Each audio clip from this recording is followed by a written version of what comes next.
Hey pioneers! Today we'll be introducing the launch of the new Pi App Engine.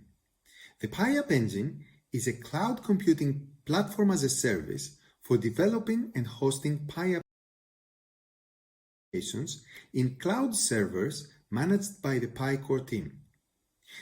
Applications are sandboxed and they run across multiple servers using open source technologies like Docker and Kubernetes.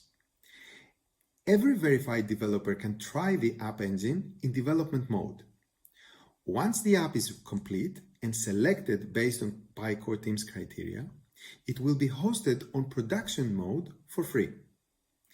The difference between development mode and production mode is that the development environment can only support a handful of test users, and it is meant for testing and developing new applications, whereas the production mode can support tens of millions of users deploying across thousands of CPUs.